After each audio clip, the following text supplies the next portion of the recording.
ආයුබෝවන් සොඳුරු මොහොතකට පුංචි විරාමයක් මනන්නැල්ල කාර්යබහුල ජීවිතයේ ඇති වෙහෙසකර බව නගරයේ ഘോഷාව මේ හැම දෙයකින්ම මොහොතකට මිදිලා සෝබාදහමේ සැබෑ නිහඬතාවය අත්විඳින්න ඔබ කැමතිද? එහෙනම් ඔබ යා යුතුම තැනක් තමයි ඇහැලියගොඩ ප්‍රදේශයේ පිහිටි මේ අපූරු මනන්නැල්ල. රත්නපුර දිස්ත්‍රික්කයේ සැඟවුණු මේ ඉසව්ව පරිසරයට පෙම්බඳින ඕනෑම කෙනෙකුට සැබෑ පාරාදීසයක් කිව්වොත් නිවැරදි. අද අපි සූදානම් වෙන්නේ මේ සුන්දර ඉසව්වේ චමත්කාරය ඔබ වෙත රැගෙන එන්නටයි. ඇහැලියගොඩ නගරයේ ඉඳලා බොහෝම කෙටි දුරකින් පිහිටලා තියෙන මේ දිය ඇල්ලට යන ගමන ආරම්භ වෙන්නේ ඇහැලියගොඩ දෙහියෝවිට මාර්ගයෙන්. එතනින් මනන්වත්ත දෙසට හැරී ගමන් කරන විට ඔබව රැගෙන යන්නේ හරිම නිස්කලංක වටපිටාවකට.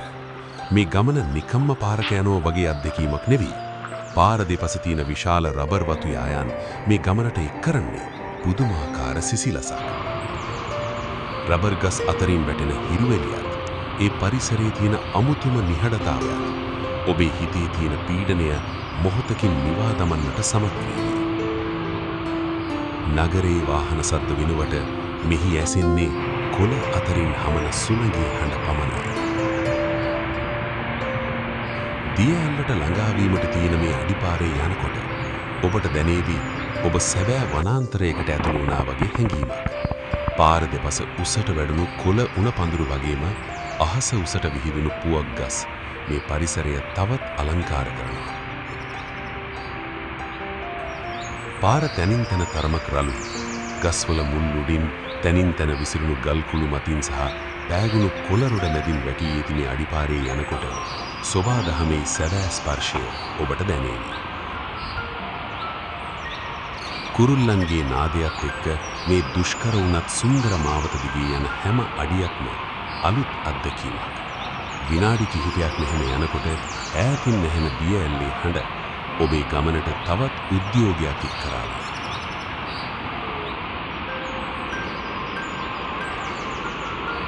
අවසානයේ ගහකොළ අතරින් අපිට දර්ශනය වෙන්නේ අඩි 30ක් 40ක් විතර උසින් යුත් සෝබාදහමේ අපූර්ව නිර්මාණයක් වගේ මේ මනන්නැල්ලයි. බලන්න, මෙහි ඇති සුවිශේෂීම දේ තමයි දිය ඇල්ල කඩා හැලෙන ආකාරය. ඒ එකවරම පහළට ඇදහැලෙන්නේ නැතිව ස්වභාවික පියගට පෙළක ආකාරයට තල කිහිපයකට වෙදිලා දිය පෙන පිඬු නගමින් පහළට ගලා එන විදිහ හරිම චමත්කාරජනකයි. ගල් තලාව දිගේ රිදී පැහැයෙන් ඇදහැලෙන මේ දිය දහර පහළ තියෙන ස්වභාවික දිය කඩਿੱත්ත දෙසට තමයි එකතු වෙන්නේ. ඒ දිය ඇල්ල පාමුල තියෙන ස්වභාවික දිය කඩਿੱත්ත දෙස බලන්න. ඒ වතුර කොයිතරම් විනිවිද පෙනෙනවද කිව්වොත් පතුලේ තියෙන ගල් කෙට සහ වැලි කෙට පවා ඔබට ඉතාමත් පැහැදිලිව දකින්න පුළුවන්. හිරු එළිය ඒ වතුර මතට වැටෙනකොට ලැබෙන රිදී පැහැති දීප්තිය මේ දර්ශනය තවත් අලංකාර කරනවා. සංචාරකීන්ගෙන් තොර මේ නිස්කලංක පරිසරයේ දිය ඇල්ල අසල තියෙන විශාල ගල් තලාවක් මත වාඩි වෙලා දැස් පියාගෙන මේ දිය රාවයට සවන් දෙන්න. ඒ ඔබේ හිතට ලබා දෙන්නේ පුදුමාකාර සංසුන්කමක්.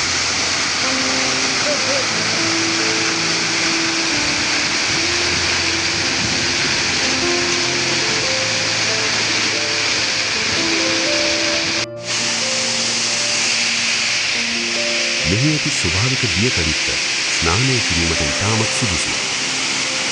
නගරයේ නල නින්දකට හෝ තටුවාකයකට වඩා කන්ද උඩ ඉඳලා ගලාගෙන එන මේ පිරිසිදු සිසිල් ජලයේ පහස දින්නේ අමුතුම අත්දැකීමක්.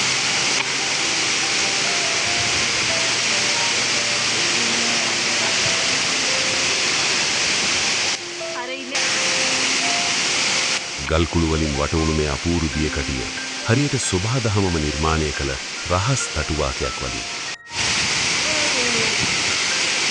ඇත්තටම මනන්නැල්ලේ මේ සුන්දරත්වයේ විඳිනකොට අපිට තේරෙනවා අපේ රට කොයිතරම් සුන්දරයිද කියලා. මේ වගේ නිහඬ පිරිසිදු තැන් අපේ හිතේ තියෙන පීඩනය දුරු කරලා අලුත් ජවයක් ලබා දෙනවා.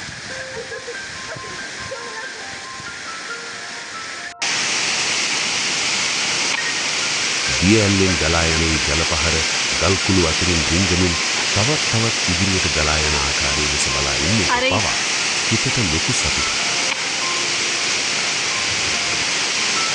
විශේෂයෙන්ම මෙහි තියෙන ස්වභාවික ගල් තලාවන් මත වාඩි වෙලා දිය ඇල්ලෙන් විශ්වෙන පුංචි දිය බිදිතිවල සිසිලස විඳිමින් ගානක් ගත කරන්න පුළුවන්. සංචාරකයන්ගෙන් වැඩි පෙරපමක් නැති නිසා ඔබට ඔබේ පවුලේ අය හෝ යහළුවන් එක්ක ඉතාමත් නිදහසේ පෞද්ගලිකත්වයට බාධාවක් නැතිව විනෝද වෙන්න මෙහි ඉඩ කරතියි. නමුත් මෙහි යන ඔබ විශේෂයෙන් මතක තියාගත යුතු දෙයක් තියෙනවා. වැසි දිනවලදී හදිසියෙම ජල මට්ටම ඉහළ යා හැකි නිසා ඉතාමත් කල්පනාකාරීව සහ ආරක්ෂිතව දිය ඇල්ල අසල හැසිරීම වැදගත්. ඒ වගේම මේ පිරිසිදු පරිසරය මතු පරපුරට ඉතිරි කරන්න අපි වග බලා ගන්න ඕනේ. ඔබ රැගෙන යන ප්ලාස්ටික් හෝ වෙනත් අපද්‍රව්‍ය කිසිවක් මෙහි දමා යන්න එපා. ඔබේ පාසටහන් පමණක් ඉතිරි කර සුඳුරු මතකයන් පමණක් ඔබේ හදවතේ පුරවාගෙන ආපහු පරිසරයට ආදරය කරන සංචාරකයෙක් වෙන්න. ඔබත් අපමණක් වෙන්න. තවත් මෙවැනිම සුන්දර වීඩියෝවකින් නැවත හමු වෙමු. අවසාන පිට ලැබී සිටින ඔබට ගොඩක් ස්තුතියි.